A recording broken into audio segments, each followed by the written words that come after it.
It was the defensive tackle, Trayvon Piggy, who was down for Eastern Illinois. He got helped up, walked off the field under his own power.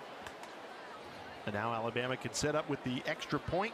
Connor Talty puts it right through. And Jam Miller opens the scoring Saturday in Tuscaloosa. They're trying to get the run game going, Rocky.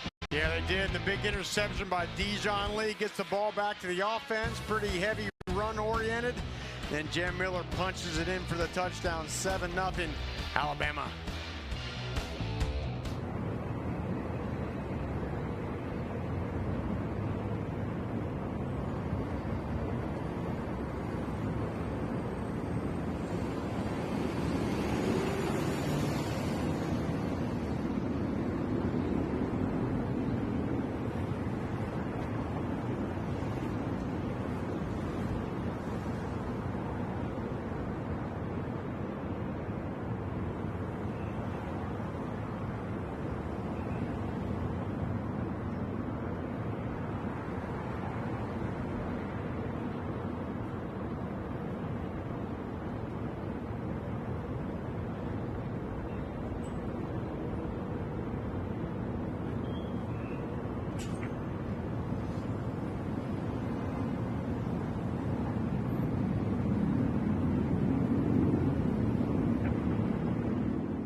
Alabama 7-0 lead early. Rocky Boyman, Jay Alter with you. Rocky, you played 8 years at linebacker in the NFL. You love a great linebacker, and you were telling us all week Deontae Lawson fits that bill. I think he's a total package. Early in the year, still coming back from that ACL, but I think in the last couple weeks, he's really looked like the old Deontae Lawson right there, playing down the line, fighting off blocks, making a tackle. And any great linebacker, look, the communication, always pointing out where guys should be, but you got to be able to tackle solo in the open field. He comes up, brings the ball carrier to the ground, and then you got to make big plays. This was a couple weeks ago against South Carolina, tie a ball game in the fourth quarter, reaches in there, boom, pops that ball out, gets it back to the offense. They go down and score.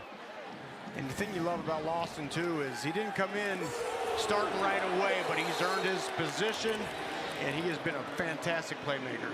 Ed Torrey, he's enjoying his second senior day here in Tuscaloosa. Yeah, guys, he had just torn that ACL last November before senior day last year, so he wasn't able to walk, and he thought that was going to be his last game at Bryant-Denny, and he got a little emotional this week reflecting on that time in his life. He told me, really thinking back, I just felt like I had more to pour into my teammates, and that was one of the main reasons why he came back to this program this year. His defensive coordinator said he was an elite leader last year. This year, he is on an absolutely different level.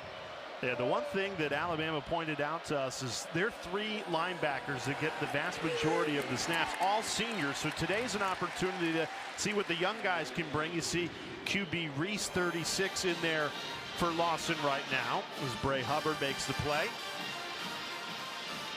Yeah, but there's QB Reese.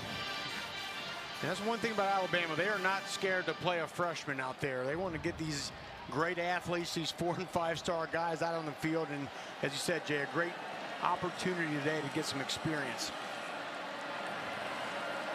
On the opening drive for Eastern Illinois, Dijon Lee had the interception. Takeaway, such a big part of this program. And they got nearly another here Fumble to the 1-yard line. Tim Keenan pried it free. Inches away from what it would have been an Alabama defensive touchdown. And it was Tim Keenan who, on the last series, had the big play in the backfield. I mean, that's just a hard guy to block. 6'2", 320, low center of gravity, powerful. It's going to be a handful for EIU today. The right guard, Dan Gazina, jumped on that football and saved what would have been an Alabama touchdown. Eastern Illinois backed up to the 1-inch line here.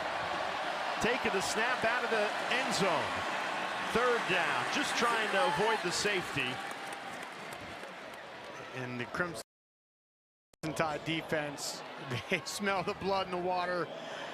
They are coming downhill to try to get that safety. Weren't able to force it, but and Bray Hubbard, a couple nice plays. The junior. If you're Kane Womack and this Alabama defensive staff, this is exactly what you want to see. He said, regardless of opponent, the standard is the standard. We need to be fast and aggressive. They load up on the punt block attempt. Mason Miller gets it away cleanly. Cole Adams the return. Back into Panthers territory past the 40.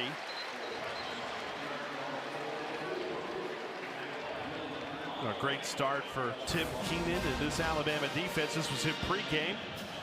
How about this? Signing autographs for young fans, taking pictures, meeting with the people. Love it. Well, seeing the big fella out there play. He's been a force for this Alabama defense. I mean, you think Alabama defense, you think trenches, right? You think those defensive lines really set the tone for them.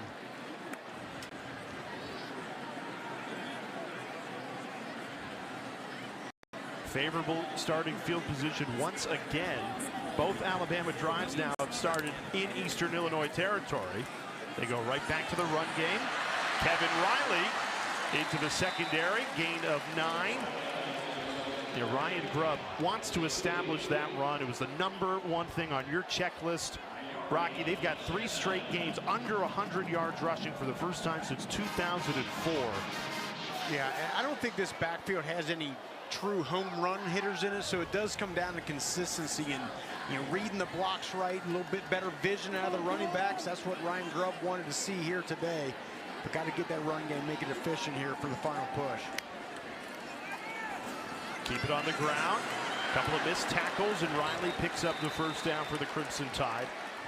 All the great Alabama teams that have finished the season as SEC champions or national champions, the backbone of it is that elite run game. It always comes back to that, right? You talk about things you do in the pass game, and this is a very formidable passing attack for the Crimson Tide, but you talk about playoffs, it usually always comes down to those front sevens. Look at that, second fewest since 1940. So if you're gonna go to beat Auburn in the Iron Bowl and potentially win an SEC championship and make a run at the college football playoff, have to get that run game improved. And Kalen DeBoer said, look, even the stats can be misleading.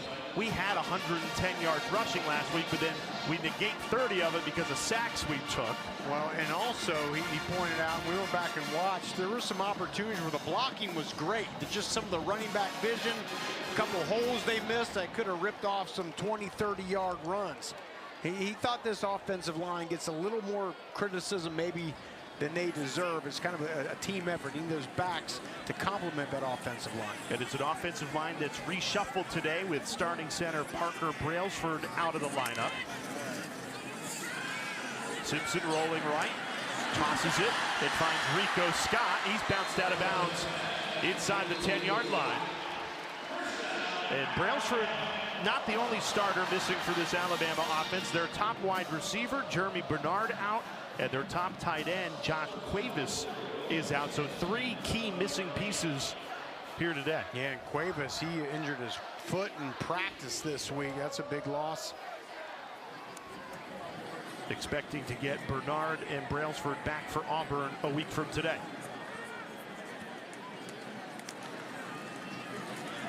Handoff. Right up the middle, Daniel Hill. After 2 touchdowns against Oklahoma a week ago, Hill finds the end zone again. And Alabama cashes in on 2 short fields.